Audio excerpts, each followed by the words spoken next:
को चलाने वाली सरकार तो सियासत जानती है, लेकिन देश को बनाने में एक महत्वपूर्ण किरदार निभाने वाले वो किसान सियासत नहीं जानते हैं। नमस्कार, आदाब, सत श्री अकाल दोस्तों, स्वागत है आप सबका मेरे यूट्यूब चैनल स्वप्न जंक्शन पर और मैं आशा करता हूं कि आप सभी स्वस्थ और सुरक्षित होंगे। दोस्तों, आज की इस वीडियो में जिस विषय को लेकर मैं आपके साथ संवाद करने जा रहा हूं, इस विषय की जानकारी होना आपके लिए बेहद जरूरी है। दोस्तों, आप ये बात जानते हैं कि किसानों और सरकार के बीच, केंद्र सरकार के बीच बीते 15 दिनों से आज 15वां दिन है और 2 सप्ताह का समय बीत चुका है। गतिरोध लगातार बरकरार है। इस बीच 5 दौर की वार्ता भी हुई। इसी के साथ साथ छठे दौर की जो वार्ता होनी थी 9 दिसंबर को, उसे स्थगित भी किया गया। लेकिन 8 दिसंबर को जो भारत बंद बुलाया गया था देशव्यापी स्तर पर किसान संगठनों के द्वारा, उसके जब अवधि समाप्त हो गई, उसके बाद रात को केंद्रीय गृह मंत्री अमित शाह के साथ 13 किसान संगठनों के प्रतिनिधियों की मुलाकात भी हुई Indian council of agriculture research के गेस्ट हाउस में, इंटरनेशनल गेस्ट हाउस में। और उसके बाद उस वार्ता का भी कोई नतीजा नहीं निकला। यानी चाहे 5 दौर की वार्ताएं हो जिसमें कृषि मंत्री और रेल मंत्री शामिल थे, या फिर एक और दौर की बातचीत हो जिसमें केंद्रीय गृह मंत्री शामिल थे, ये तमाम 6 दौर की जो वार्ताएं हुई हैं, जिसमें से आपको ये बात याद रखनी चाहिए कि जो एक वार्ता जो 8 तारीख को हुई थी केंद्रीय गृह मंत्री के साथ, वो दरअसल अनौपचारिक थी, वो औपचारिक नहीं थी। और यहां पर मैं आपको यह भी बताना चाहूंगा कि ये तमाम वार्ताएं बेनतीजा साबित हुई हैं। किसान अपनी मांगों पर लगातार बरकरार है, वो अडिग है अपनी मांगों पर, वो अपने दिमाग में स्पष्ट है कि उन्हें जो चाहिए वो लेकर जाएंगे। लिहाजा देश की राजधानी दिल्ली के सीमाओं पर जो बीते 15 दिनों से प्रदर्शन हो रहा है, उसमें आपको किसानों की दृढ़ इच्छा शक्ति और संकल्प शक्ति भी दिखती है। यहां पर मैं आपको बताना चाहूंगा दोस्तों कि केंद्र सरकार लगातार एक प्रकार से प्रयास कर रही है, या फिर आप ऐसे कह सकते हैं कि सियासी दांवपेच खेल रही है, कि वो लगातार कुछ ना कुछ ऐसा कर रही है जिससे किसानों को कन्विंस कर ले। लेकिन एक पुरानी कहावत है ना कि अगर आप किसी को कन्विंस नहीं कर पा रहे हैं तो फिर आप उसे कंफ्यूज कर दीजिए। लेकिन यहां पर किसान क्लियर है। किसान अपने मस्तिष्क में इस बात को लेकर आया है कि उसे इन तीनों कृषि कानूनों को निरस्त करवाना है केंद्र सरकार द्वारा। इसके अलावा किसान इस बात को लेकर भी क्लियर है कि वो चाहता है कि एमएसपी को लेकर, यानी न्यूनतम समर्थन मूल्य को लेकर कानून बने, ताकि कोई भी किसी भी प्रकार की ज्यादती किसानों के साथ ना हो और किसानों को अपनी उपज का, उसमें जो लागत आती है, उसका सही प्रकार से मूल्य मिल सके। यह है किसान की कुछ मांगे। अब 5 दौर की जब बातचीत हुई, केंद्रीय गृह मंत्री के साथ भी बातचीत हुई अनौपचारिक तौर पर, कुछ किसान संगठनों के नेताओं के साथ, 13 की उनकी संख्या थी। और उस वार्ता में सूत्रों के हवाले से यह बात भी सामने आई कि केंद्रीय गृह मंत्री ने इस बात को माना कि गलती हो गई कि हमने आपसे बात नहीं करी इस कानून को, इस अध्यादेश को लाने से पहले, और इसको कानून बना दिया गया। लेकिन कहीं ना कहीं संकेत इस बार का जरूर मिल रहा है, इस बात का हम सबको संकेत जरूर मिल रहा है कि हो सकता है किसान जिस प्रकार से मांगे रख रहे हैं सरकार के सामने, सरकार कृषि कानून जो लेकर आई है नए, उनको जरूर रद्द ना करे, लेकिन कुछ संशोधनों के लिए तैयार है। लेकिन किसान उन कानूनों को रद्द करवाना चाहते हैं। तो यह सारा का सारा एक प्रकार से मैंने आपको भूमिका बांध दी है। और अब आपके लिए जानना बेहद जरूरी है कि कल जो प्रस्ताव लिखित में दिया है केंद्र सरकार की ओर से, जो कल लिखित संशोधन प्रस्ताव आया, उसे संयुक्त किसान मोर्चे के जो तमाम किसान संगठनों के किसान नेता हैं, प्रतिनिधि हैं, जो हजारों की संख्या में, लाखों की संख्या में किसान भारत देश के विभिन्न विभिन्न राज्यों में प्रदर्शन कर रहे हैं, उनका प्रतिनिधि कर रहे हैं, उनका प्रतिनिधित्व कर रहे हैं, उन्होंने सिरे से इस पूरे प्रस्ताव को, जो लिखित का प्रस्ताव 20 पन्नों का भेजा था केंद्र सरकार की ओर से, उसे खारिज कर दिया है, सिरे से उसे नकार दिया है, नामंजूर कर दिया गया है। अब आपको दोस्तों मैं ये बात बताना चाहूंगा कि आखिर इस पूरे प्रस्ताव में था क्या, उसकी मुख्य बातें मैं आपको बताऊंगा। लेकिन उससे पहले दोस्तों मैं आपको बताना चाहूंगा कि दरअसल किसानों ने अपने आगे की रणनीति और अपनी आगे की जो योजनाएं हैं उसका भी कल ऐलान कर दिया। एक प्रेस कॉन्फ्रेंस उन्होंने करी जिसमें उन्होंने संयुक्त तौर पर एक प्रकार से पूरी की पूरी घोषणा करी है, और उस घोषणा के मुख्य बिंदु आपके लिए जानना बेहद जरूरी है। सबसे पहली बात दोस्तों उस घोषणा की यह है कि 12 दिसंबर को देश भर के जितने भी टोल प्लाजे हैं उन्हें पर्ची मुक्त कर दिया जाएगा। यानी उस दिन जितने भी टोल प्लाजे हैं इस देश के भीतर, वहां पर कोई भी कर नहीं वसूला जाएगा, उन्हें निशुल्क कर दिया जाएगा, यह किसानों ने कहा है। इसके अलावा इस प्रेस कॉन्फ्रेंस में किसान नेताओं ने यह भी कहा कि 12 तारीख को या फिर उससे पहले दिल्ली जयपुर और दिल्ली आगरा हाईवे को भी जाम किया जाएगा, बंद किया जाएगा। उससे पहले भी हो सकता है और 12 तारीख को भी यह हो सकता है।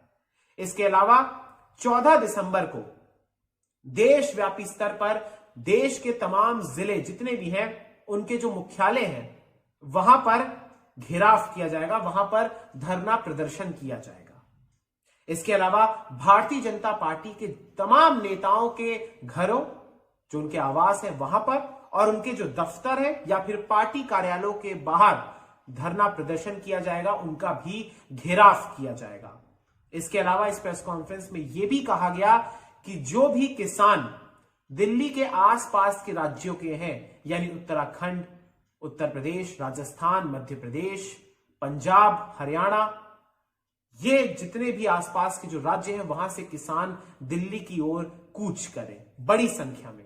किसानों ने यह भी कहा कि अब वो इस आंदोलन को देश के तमाम गांव-गांव तक इस आंदोलन को लेकर जाएंगे, इसका विस्तार करेंगे और भी ज्यादा तीव्र गति के साथ। इसके अलावा किसानों ने यह भी कहा कि अडानी और अंबानी के प्रोडक्ट्स, मॉल्स और उनके तमाम जितने भी उत्पाद हैं, चाहे वो टेलीकम्युनिकेशन के क्षेत्र में हो या फिर फैशन के क्षेत्र में हो या फिर कुछ घरेलू उत्पाद जो वो बनाते हैं, उन तमाम उत्पादों का वो बहिष्कार करेंगे, बॉयकॉट करेंगे।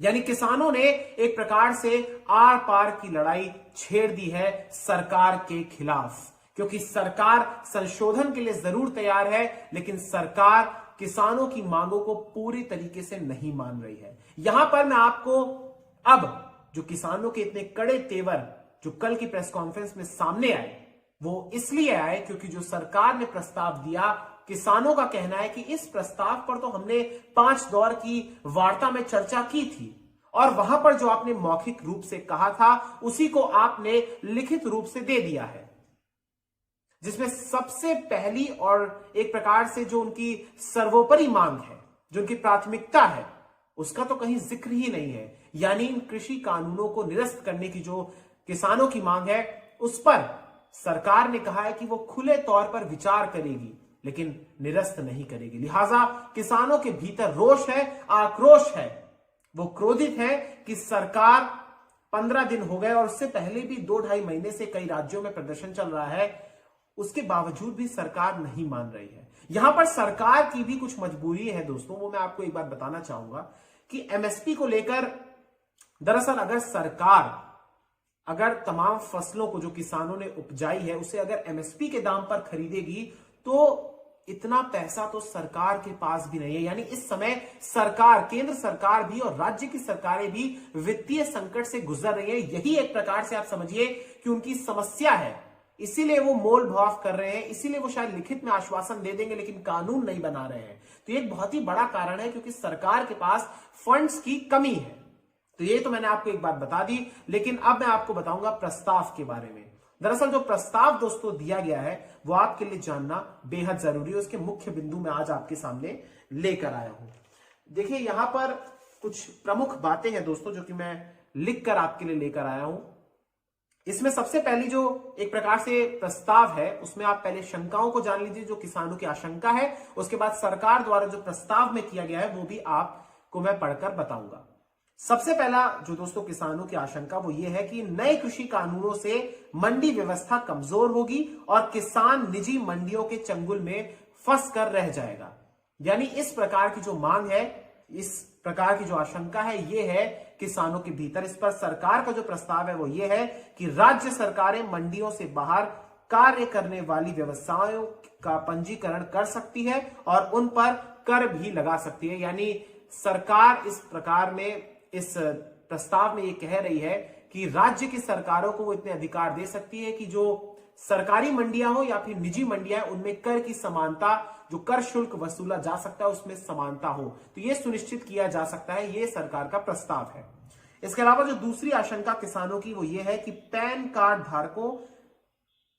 कार्ड धारक किसी भी व्यक्ति को मंडियों से बाहर व्यवसाय करने की अनुमति होगी, जिससे किसानों के साथ ठगी होने का खतरा है। इस पर सरकार कहती है कि राज्य सरकार को शक्ति दी जा सकती है कि वो इस तरह के व्यवसायियों का पंजीकरण यानी रजिस्ट्रेशन करे और किसानों की स्थिति देखकर नियम बनाए। इसके अलावा एक और आशंका जो किसानों के भीतर है वो ये है कि बड़े कॉरपोरेट घराने कब्जा कर लेंगे उनकी जमीनों पर। इस पर सरकार ने कहा कि कोई भी खरीदार जमीन पर कर्ज नहीं ले सकेगा। चौथी जो एक प्रकार से आशंका वो ये है कि न्यूनतम समर्थन मूल्य यानी एमएसपी व्यवस्था बंद होने से निजी हाथों में चला जाएगा सारा व्यापार। इस पर सरकार ने कहा कि वर्तमान में जारी एमएसपी व्यवस्था आगे भी जारी रहेगी। सरकार लिखित में आश्वासन देने को तैयार है। ये मैंने आपको बात शुरुआत में ही बता दी थी इस वीडियो के। लेकिन सरकार कानून नहीं बनाएगी, लिखित में आश्वासन देगी लेकिन कानून नहीं बनाएगी। इसके अलावा एक और जो बात वो ये है कि किसानों को दीवानी अदालतों यानी सिविल कोर्ट्स में अपील करने का अधिकार नहीं दिया गया है। लेकिन इस बात पर जो प्रस्ताव में कहा गया उसमें यह कहा गया है कि दीवानी अदालतों में अपील के लिए, संशोधन के लिए सरकार तैयार है। इसके अलावा सरकार के सामने किसानों की आशंका यह भी व्यक्त करी उन्होंने कि बड़े कॉरपोरेट घरानों का कब्जा किसानों की जमीन पर हो जाएगा। इस पर सरकार ने कहा कि पहली भी स्पष्ट है, फिर भी लिखा जा सकता है कि कोई भी खरीदार कृषि जमीन पर कर्ज नहीं ले सकेगा। यह एक बात है। इसके अलावा भूमि को कॉन्ट्रैक्ट फार्मिंग से जोड़ना मंजूर नहीं, यानी सरकार कॉन्ट्रैक्ट फार्मिंग का विरोध नहीं कर रही है जबकि किसान इसका विरोध कर रहे हैं। तो यहां पर उन्होंने कहा कि कॉन्ट्रैक्ट फार्मिंग को और भी ज्यादा स्पष्ट किया जा सकता है। इसके बाद इन्होंने यह भी कहा, किसानों की आशंका जो थी वो ये थी कि प्रस्तावित बिजली संशोधन विधेयक 2020 को रद्द किया जाए, जिस पर सरकार ने प्रस्ताव दिया कि किसानों के लिए बिजली बिल भुगतान की व्यवस्था में कोई भी बदलाव नहीं किया जाएगा, यानी जो पहले की व्यवस्था है वही लागू रहेगी। इसके अलावा पराली जलाने से संबंधित एनसीआर वायु गुणवत्ता प्रबंधन अध्यादेश 2020 को रद्द किया जाए। यह है किसानों की शंका, उनकी आशंका, उनकी मांग, जिस पर सरकार ने कहा कि अध्यादेश को लेकर वह उपयुक्त समाधान की तलाश के लिए तैयार है। यानी कुल मिलाकर कुछ बातें सरकार ने गोल मोल करके कही है, थोड़ा बीच का रास्ता निकालने का प्रयास किया है, कहीं ना कहीं हमें दिखता है इस प्रस्ताव से।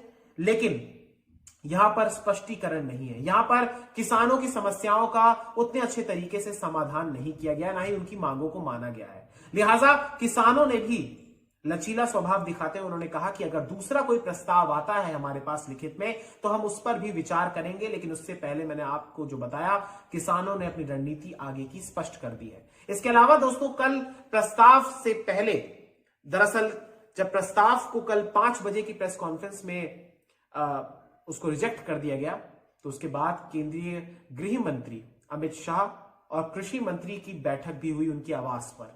वहां पर दोस्तों, दरअसल आपके लिए जाना जरूरी है कि वहां पर मंथन हुआ होगा और बहुत सारी बड़ी बड़ी जो चर्चाएं हैं, जो बहुत सारे एक प्रकार से इस समय बीजेपी सरकार घिर चुकी है, क्योंकि कहीं ना कहीं हरियाणा में भी और कहीं ना कहीं पंजाब में भी और राजस्थान में भी एक प्रकार से पार्टी के भीतर, जैसे हरियाणा में जेजेपी की सरकार के साथ उनका गठबंधन है खट्टर सरकार के साथ, तो कहीं ना कहीं उनके भी कुछ विधायक, क्योंकि किसान एक प्रकार से वोट बैंक की तरह हमारे देश में देखा जाता है और कोई भी किसानों को नाराज नहीं करना चाहता, और जेजेपी के ऊपर भी दबाव बन रहा है कि वो केंद्र सरकार या भारतीय जनता पार्टी की सरकार के से जो उसके संबंध है, जो उसका गठबंधन है, उसको तोड़े, क्योंकि कहीं ना कहीं किसान या कहीं ना कहीं जेजेपी भी ये बात समझती है कि भारतीय जनता पार्टी उनकी बात को नहीं मान रही है।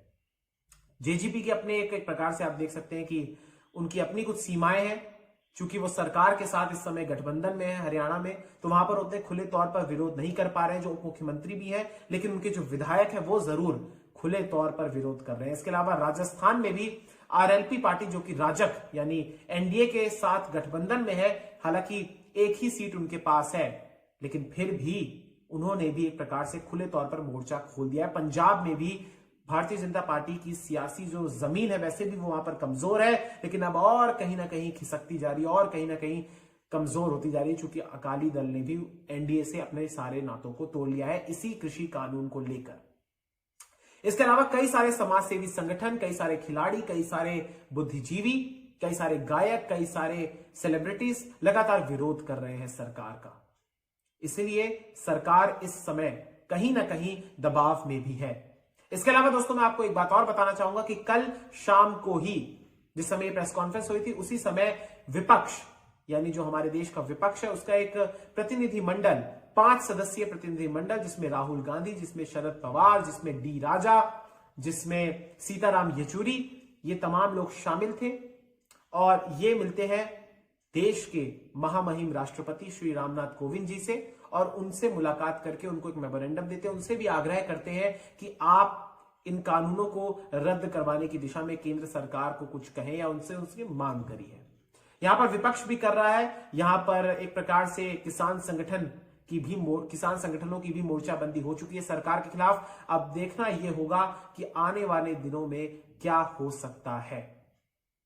दोस्तों ये थी आज की वीडियो, मुझे दीजिए इजाजत। मैं उम्मीद करता हूं कि आपको ये सारा विषय समझ में आया होगा। और हाँ, एक अपडेट और है कि आज कृषि मंत्री नरेंद्र सिंह तोमर की प्रेस कॉन्फ्रेंस होगी, उसमें हो सकता है वो आग्रह करें कि आंदोलन को आप वापस ले लीजिए।